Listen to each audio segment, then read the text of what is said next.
Gaano kabigat ang ating mga kasalanan? Pag-usapan po natin yan sa devotion natin na ito. Magandang araw po sa bawat isa sa inyo. Welcome back to our 365 Daily Devotions Seminary Edition. Gusto ko munang batiin sina Rod Flores, Jesus Amapa, and Renato Sugilon. Maraming salamat po sa inyong pagsubaybay dito sa ating channel.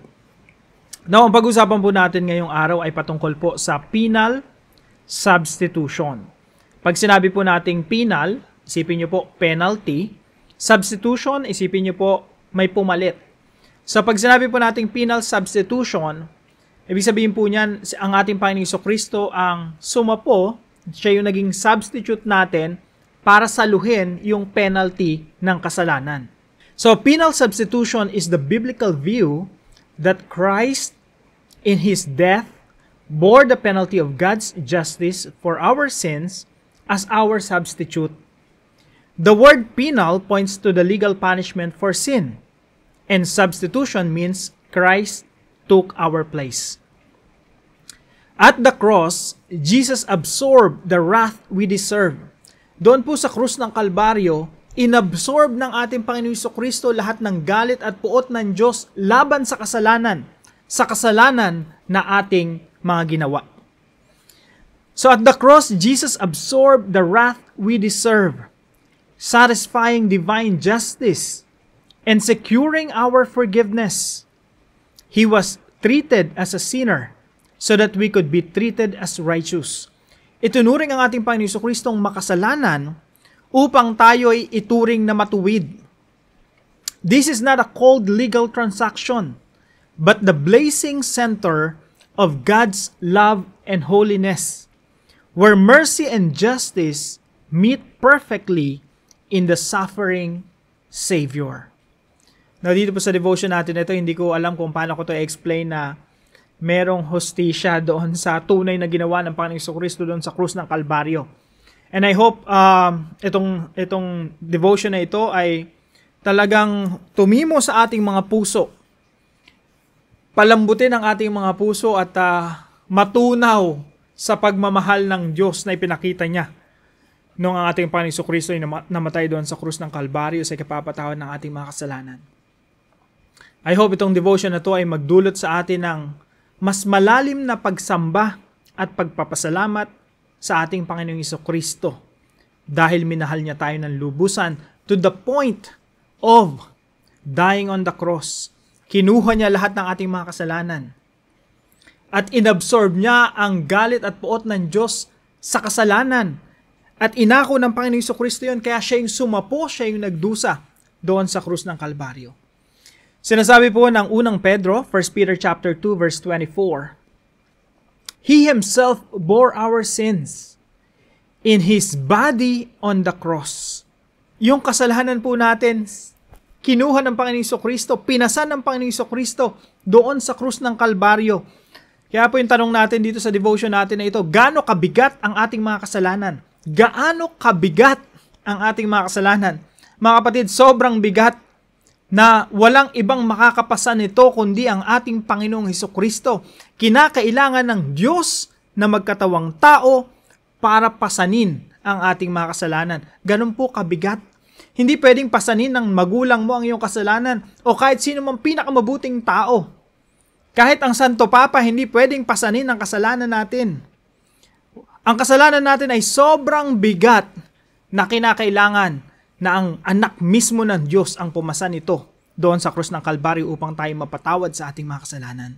He Himself bore our sins in His body on the cross so that we might die to sins and live for righteousness. By His wounds, you have been healed. Dinala niya sa kanyang sariling katawan ang ating mga kasalanan sa ibabaw ng kahoy ng krus upang tayo na namatay sa kasalanan ay maging buhay sa katuwiran at dahil sa kanyang sugat, kayo ay gumaling. Point number 1. Our sins require God's punishment. Mga kapatid, yung ating mga kasalanan, kinakailangang parusahan. Our sin require God's punishment, just punishment, makatarungang pagpaparusa. Lagi ko pong inu-illustrate na yung isang hukom, isang judge, kapag merong isang guilty na ng rape, nagnakaw, pumatay, pagsamasamahin mo na, no? Tapos yung taong guilty na yon, pag yan pinatawad ng judge, pinakawalan ng judge, yung judge na nagpakawala sa isang guilty, ang tawag dyan sa judge na yan, corrupt. Ibig sabihin, nabayaran, nasuhulan. Ang totoong makatarungang judge, yung taong ng rape, pumatay, nagnakaw, dapat parusahan. At yung Diyos po natin ay makatarungang hukom, makatarungang judge, na yung mga kasalanan natin, kinakailangan talagang parusahan. Ang good news po nun mga kapatid, dahil sa pag-ibig ng Diyos, yung ating mga kasalanan ay hindi na pinarusahan sa ating katawan. Ngunit, pinarusahan pa rin sa katawan ng ating Panginoon Jesucristo. And that's our point number 2. Our sins were punished in the body of Christ. Kaya po dito sa verse natin, no, He Himself bore our sins.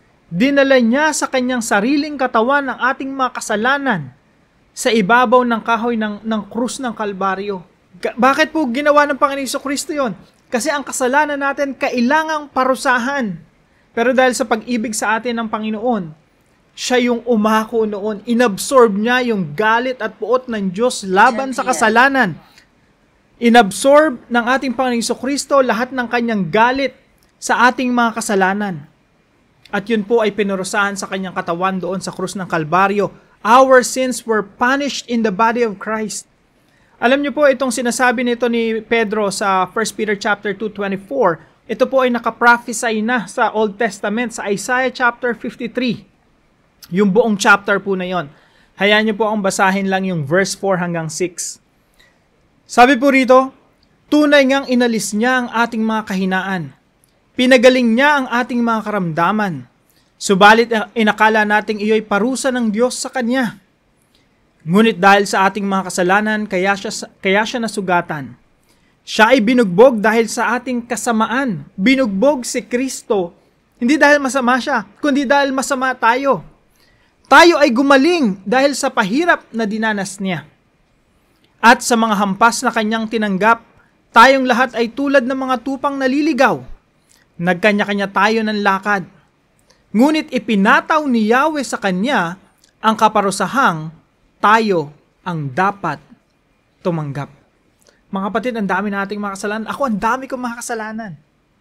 Pero salamat sa Panginoong Jesucristo. Yung kasalanan ko na kinamumuhian ng Diyos at dapat parusahan ng Diyos ng isang makatarong ang hukom ay inako ng ating Panginoong Jesucristo doon sa krus ng Kalbaryo upang parusahan lahat ng kasalanan natin sa pinakamaliit hanggang sa pinakamalaki, sa nakalipas, kasalukuyan at hinaharap. Lahat ng yun pinarusahan na sa katawan ng Panginoong Jesucristo. At dahil po doon, point number 3, our sins were forgiven. Kaya po nagkakaroon ng kapatawaran ng ating mga kasalanan. Hindi po tayo basta pinatawad lang, kundi yung mga kasalanan natin, pinarusahan pa rin sa katawan ni Kristo, kaya nagkaroon ng kapatawaran. At the same time, yung pagiging makatarungan ng Diyos ay nanatili, hindi siya naging corrupt. Hindi naging corrupt ang Diyos. Makatarungan pa rin siya, pinarusahan niya pa rin ang kasalanan. Ngunit hindi na sa ating katawan, salamat sa Diyos. Inako niya ang kaparusahan na dapat na tayo'y tumanggap. Our sins were forgiven when we were justified. Pag sinabing justified, pinawalang sala. Lahat po tayo nakakulong. Meron ng sentensya ng bitay. Pero ginawa ng Diyos, pinakawalan. At si Kristo ang binitay. At tayong mga pinakawalan ay itinuring na matuwid. Pinawalang sala. Kaya po sinasabi sa 2 Corinthians chapter 5 verse 21, God made Him, Jesus Christ, who had no sin, to be sin for us. Tinuring na makasalanan ng ating Panginoong Jesucristo, so that in Him we might become the righteousness of God, upang sa pamamagitan ng ating Panginoong Jesucristo, tayo ituring na matuwid sa harapan ng Diyos. Para sa ating kapakanan, ginawa niyang may kasalanan siya na hindi nakakakilala ng kasalanan, upang sa Kanya tayo'y maging katuwiran ng Diyos. Mga kapatid, idineklara kang walang kasalanan sa harapan ng Diyos because Jesus took away your sins. And let those sins be punished on the cross. Kaya mga kapatid, paano natin to isasabuhay? Ngayon na nalaman natin, ganito pala yung penal substitution. Napakabigat pala ng ating mga kasalanan na inako ng ating Panginoong Jesucristo. Application number 1. Lament over our sins and follow Jesus. Pag sinabi po nating lament, yan po ang kabaligtaran ng rejoice. Marami pong tao nagre-rejoice sa kasalanan. Yung habang gumagawa ng kasalanan, nagdidiwang, nagsasaya. Pero tayo pong mga mananampalataya, pag naaagawa tayo ng kasalanan, tayo po'y nagdadalamhati. We lament. Nagdadalamhati. Nagsasorry sa Diyos, Lord, forgive me. Patawarin niyo po ako, naagawa na naman ako ng kasalanan. Hindi po tayo nagdidiwang na nagsasaya sa ating mga kasalanan. Iba na po yung pagkatao natin, hindi kagaya dati. Dati namumuhay tayo sa kasalanan, ang saya-saya pa natin. Lumalangoy tayo sa putik ng kasalanan, ang saya-saya pa natin. Ngayon, pag nagkakasala tayo, nakakaramdam tayo ng pagkamuhi sa kasalanan, pagkagalit sa kasalanan, pandidiri sa kasalanan. Nagdadalamhati po tayo sa tuwing tayo'y nagkakasala. We lament over our sins. At yung commitment po natin kay Jesus, yun yung Lord, I want to commit to following you.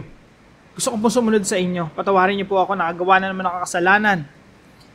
Alam niyo po, reality po yan sa buhay Kristiyano. Sabi po ni Apostol Pablo, yung mga bagay na gusto kong gawin para sa kalooban ng Diyos, yun pa yung hindi ko magawa-gawa.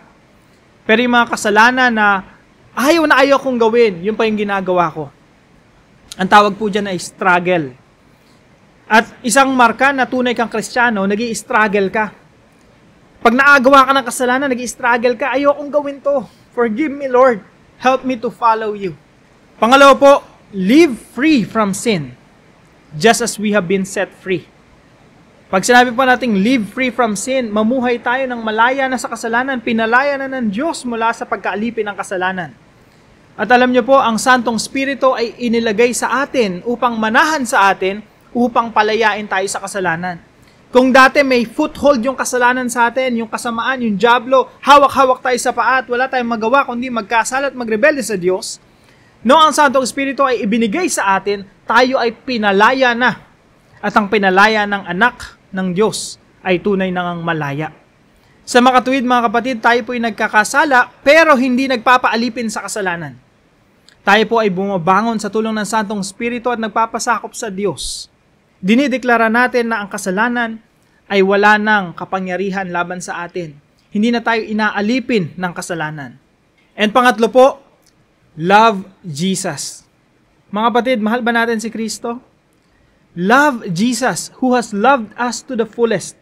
Mahalin po natin ang ating Panginoong Jesucristo na nagmahal sa atin ng buong buo hanggang dulo, hanggang kamatayan doon sa krus ng Kalbaryo.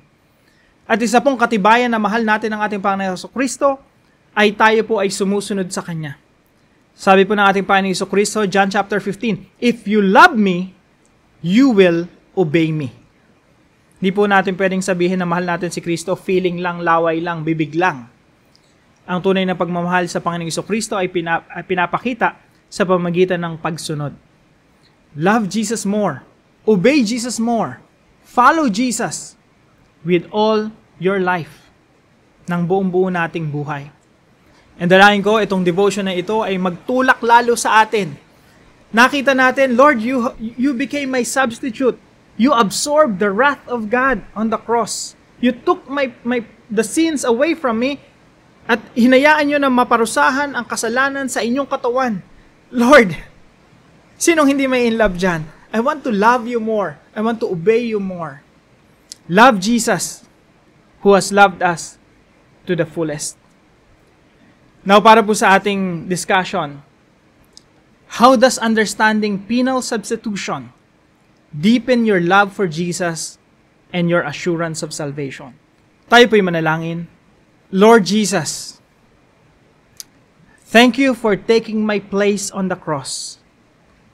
You bore the wrath I deserve and suffered the penalty for my sin. Because of your sacrifice, I am forgiven, free, and no longer under condemnation. Fill my heart with gratitude, humility, and awe Help me to never forget the cost of my redemption. Let the truth of your substitution shape my life, my worship, and my witness. I rest not in my works, but in your finished work on the cross. In your precious name, I pray. Amen and amen.